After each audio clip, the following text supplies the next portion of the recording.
Hello? Hey, Joe, your way up? Yes. Okay, see you in a bit. Bye bye. Bye.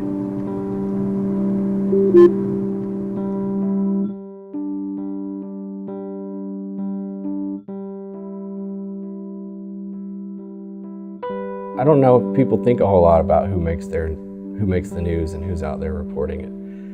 News just kind of is and always has been.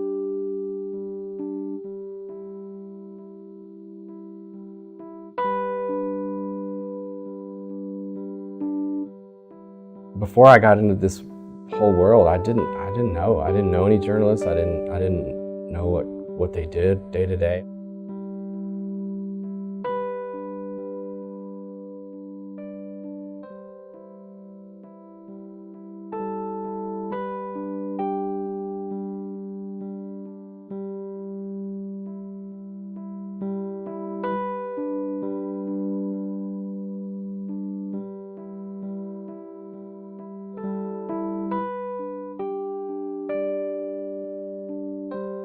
Newspapers traditionally were kind of a general interest thing. You had editors sit around deciding what they think is the most important thing for everybody to read that day.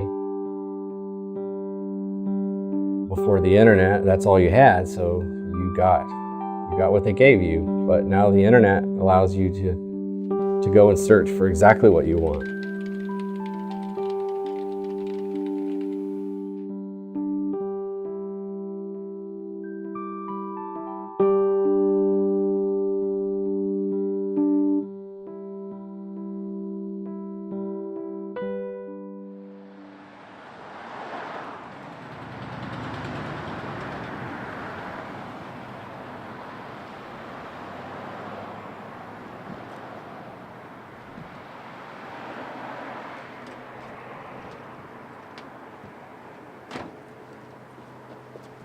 My name's Todd Gill. I'm co-founder of the Fayetteville Flyer.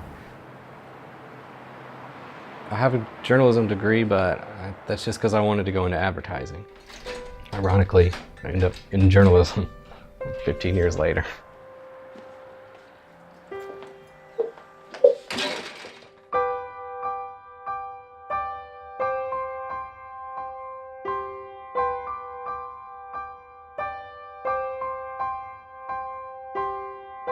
My name is Dustin Bartholomew, and I'm one of the co-founders here at the Fayetteville Flyer.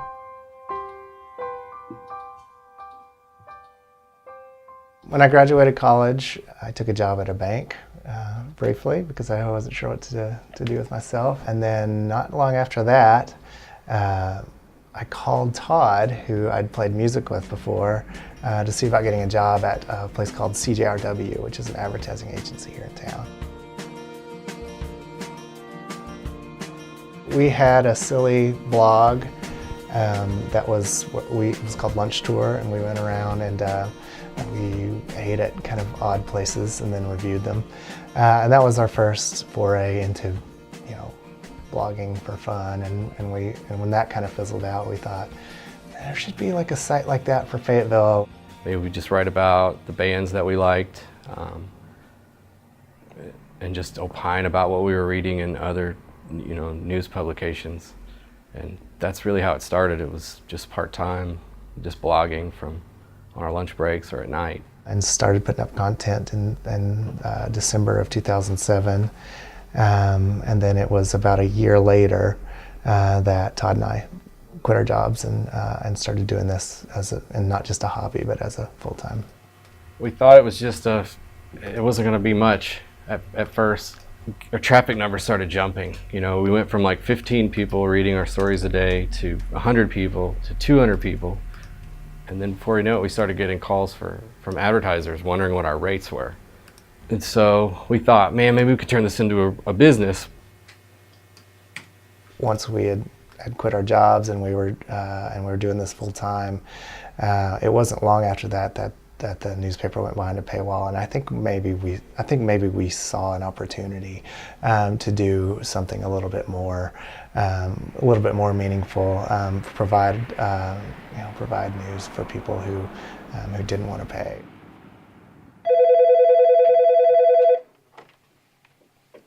This is Rusty. Can I help you?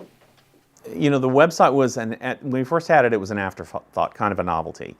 You waited until midnight or so when our news pages were off the floor and we were about to start the press to, you know, somebody had the job of taking all those stories and photos that we were going to put in the next day's newspaper and putting them up online. There's great value in what we do. And it's expensive to do it. So we've got to figure out a way to monetize that content.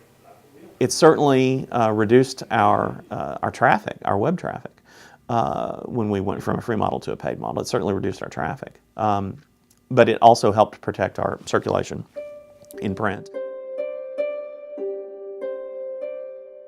I think it was a mistake to give away our content. What business charges one customer for a product and then turns around and gives it to this other customer for free indiscriminately? That doesn't make any sense. How's your day? Crazy. I gotta go, after this, I gotta go sign the lease on our new spot. Okay. So then you can officially move in? Yeah.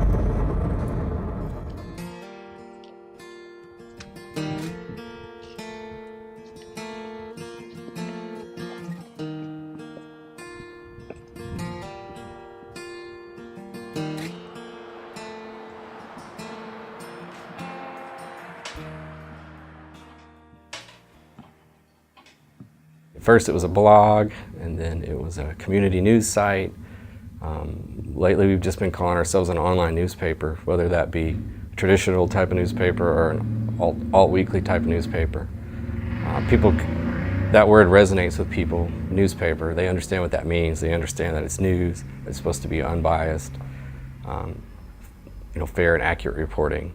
You know, we have comments at the end of our stories, and if I come across as biased, people are not afraid to tell me, and it kind of jerks me back right into the middle of the line there. Our focus on Fayetteville, especially in this market, is unique. In Northwest Arkansas, it's unique because it seems like everybody else is focused on the entire region. So these are the third generation of Great Depression survivors, World War II survivors, and now living with the threat of the atomic bomb. It's fun to be competitive, but the competition is really just inside that bubble of journalists and newsrooms. Outside of that, people don't think a whole lot about who's making the news. They just know where to go to get it. It's fun to break a story, or it's fun to be first, but I don't think it's. I don't worry about it. I think it comes across more on their side than it does us. Absolutely, it's competition, and it makes you sharper. You're going to get beat sometimes, and when you get beat, you have to take those instances, figure out a way to move that story forward. So far, when we hope it stays at this level and doesn't get worse, yard signs are being vandalized. Another fear I have is that the desire to get there first, get there online with it first, because seconds matter in that kind of competition. We always take into account whether getting there first is more important than getting it right. And if you're first but wrong, that can do a lot of damage. There was a time when a reporter would go cover a story, and they come back and they take their time, and if the deadline was 10 o'clock, they were going to hit the send button at 10 o'clock. But if it's breaking news, we want some kind of update online as soon as we have it.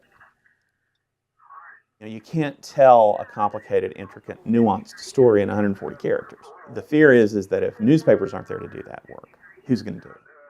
Is it going to be a blogger who's not going to leave his house but try to do everything online? Is it going to be, and isn't getting paid for it? Has got to figure out a way to make a living otherwise? I don't think citizen journalists are going to be able to fill that void. I think it's going to have to be paid professionals who understand research, understand vetting, understand balance, understand objectivity, who are going to be doing that and need to do it. You're watching Capitol View, Sunday morning talk focused on the political scene in Arkansas. Welcome back to Capitol View. I'm Roby Brock. And I'm David Goins. We are joined now by our political long table this morning. Matt Campbell, blogger, as well as Alice Stewart, radio host here in Little Rock. Matt, I want to bring the first question to you. You're the person that brought the Mark Dar ethics scandal to light, to the investigation, the complaint that was filed. Tell me what got you, I guess, involved in looking at details of Mark Dar's campaign finance reports to begin with. Fairly clear pattern of the use of the state-issued gas I actually cards. started Blue Hog Report it would have been April of 2010. The 2nd Congressional District seat was open, and it was really just a way for me to kind of keep tabs on that race was the original idea. So after the election there in 2010, there was sort of a moment of, what do we do now? There wasn't going to be the daily political stories, so that's where it sort of morphed into more of the investigative journalism side of things. My first job out of law school was as an investigator for the Public Defender's Office, so I think the combination of legal training and investigative work and just the fact that I enjoy writing all kind of combined and made the investigative journalism side more interesting to me. If I could go back and do anything differently, it would be that I wouldn't have named it Blue Hog Report. At the time, it really was just going to be kind of a news aggregating blog, and it was going to have a Democratic slant because that was the race I was interested in. People want to point out that I'm only writing about Republicans, and I've always said, if I find something on Democrat, I'll write it too. There just hasn't been anything. Lieutenant Governor Mark Dar announcing that he is resigning several weeks after being handed a record fine from the State Ethics Commission. His resignation set to take effect on February 1st, 3 weeks from tomorrow. The State Ethics Commission fined Dar $11,000 for mistakes in campaign reporting, errors in travel reimbursements, and also using a state credit card for personal purchases. He has called those discrepancies an honest mistake and a misunderstanding. The entire story and the way the Lieutenant Governor's situation played out was kind of surreal to me. It was very strange, especially once he'd resigned. There were these moments where you'd look at me like, this state doesn't have a lieutenant governor, and it's because we looked through a couple stacks of paperwork in the living room one night and pieced it together. We pulled some expense reports from when he had run for lieutenant governor the first time around. And that was really when the picture kind of came together. Just putting the stuff side by side. The credit cards on their own didn't show a whole lot. The expense reports on their own. But side by side, you kind of got this timeline of, this doesn't pass the smell test. This guy's obviously using state gas cards to run back and forth to home. My wife helps me with that kind of stuff. It sounds sort of dorky, but we'll get these stacks of paper and just sit there in the living room and just start going through and making notes and piece the whole thing together over the course of a couple weeks. I don't know if I consider myself a journalist. I do try to toe the line of journalistic ethics as much as possible. A big part of the reason that I try to toe that line, I think, is to give a little more credibility to what it is I'm doing. I guess in a perfect world, everybody is, in a perfect world, all this information is just available online and nobody has to dig for it. In a slightly less perfect world, everybody's still digging for it on their own and everybody knows all the same information, but that's not happening.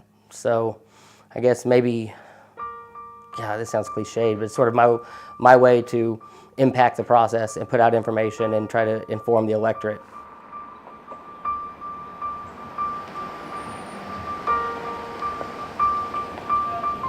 Operating conditions of our pension fund have been relatively the same, so no improvement has been made.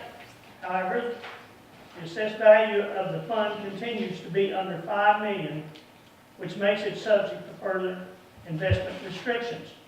You're really always on the clock when you own your own business.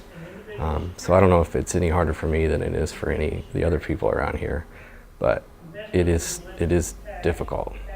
So you find yourself having to be in 3 places at once. So that's really tough. Fortunately, all the meetings that I cover from the city are recorded online and then broadcast online. So I spend a lot of nights with my headphones on after my daughter's gone to sleep watching a meeting that I couldn't make that day. Our content choices really just depend on time and what can we or what can't we get to, and how important is it, and how much do you think this will appeal to our audience, and we kind of have to weigh and juggle that. City of Fayetteville, City Attorney of the City of Fayetteville, upon which I am now about to enter. upon which I am now about to enter. Congratulations. Thank you, Judge. Benefits of being a small business and being the owner of your business is that there's really no red tape to cut for anything. If you come up with a cool idea, you want to change things up, you just do it. I just reach over and ask Dustin, like, hey, can we increase the size of our photos in the stories? Yes, we can. Okay, done. Well, I've never worked at anything other than online. On the job, I hear people complaining about deadlines. For me, I just come back to the office, sit down and write it, and hit publish whenever I'm done. When you're online, I guess you have the benefit of not having to complete your story. You can always update it and add things to it later. And there are people doing things like what we're doing all over the country, but they're also different and they're also tailored to their specific communities and the specific capabilities of what those people are able to do. Most people that are running small news sites around the country are former journalists. They've been laid off or they quit for whatever reason. You know, that's all they know how to do, and so they're making a go of it.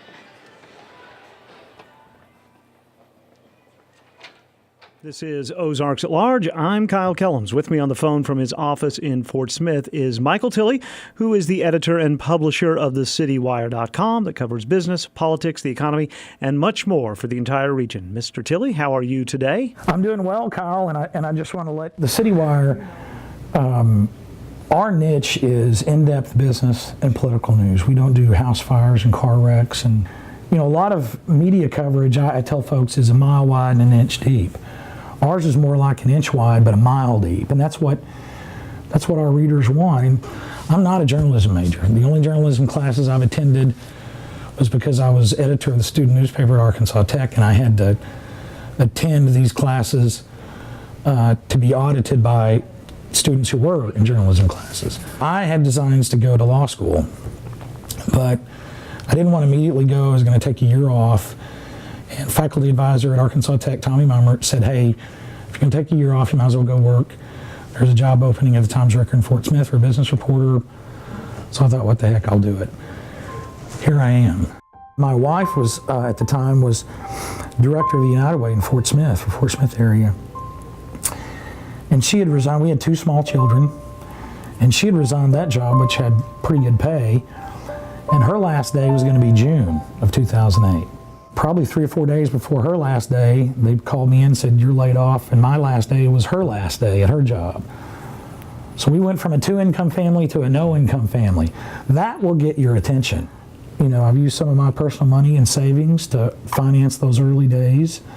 There were several months where Michael Tilley didn't get paid, worked 60, 80 hours a week, but didn't get paid. So I was very anxious. My wife was not certain, and you're going to do what? You're an online journalist? How are you going to do this? After I left Stevens Media and launched the Citywire, I had a couple of people, both in Northwest Arkansas and in the Fort Smith area. In fact, one person said, believe it or not, Tilley, you're my new assignment editor. So I said, what do you mean? He said, we all look at the Citywire every morning and think, well, okay, we better follow up on this story because they beat us again. Which that was a good feeling. There might have been a little ego involved that, hey, now I can implement some of those ideas that I tried to get the newspaper folks to do and they wouldn't do it. So there might have been some of that, but I think it was just that I believe, and I still believe in my head, that this is the future of journalism. So I've held what I could hold. Okay. Now, what we still have to go out.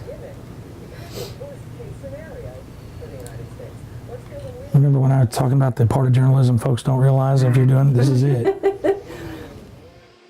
We have had some pushback. The Arkansas Press Association, we can't be a full member because we don't own a press. At some point the dinosaurs will understand you don't have to own a press to be a real journalist. We'll see. But that I can't fix.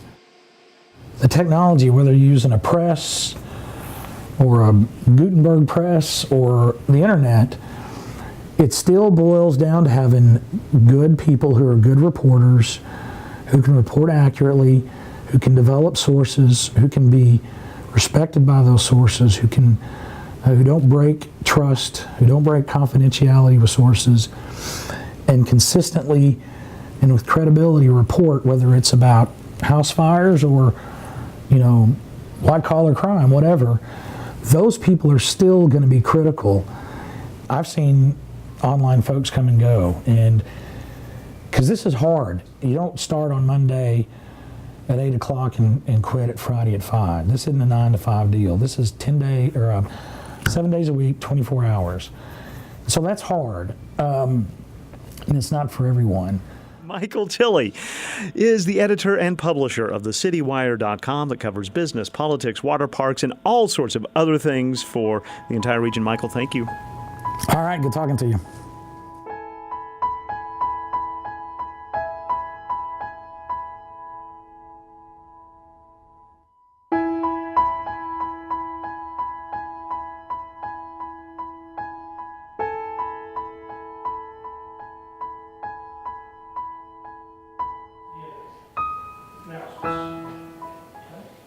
Thank you all. We're adjourned.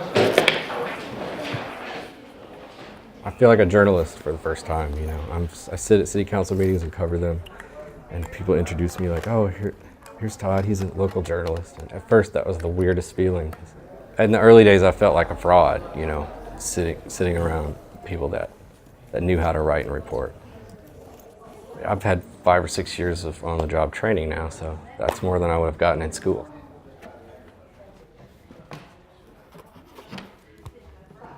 My favorite stories to report are just city council issues and things that are going to affect the community.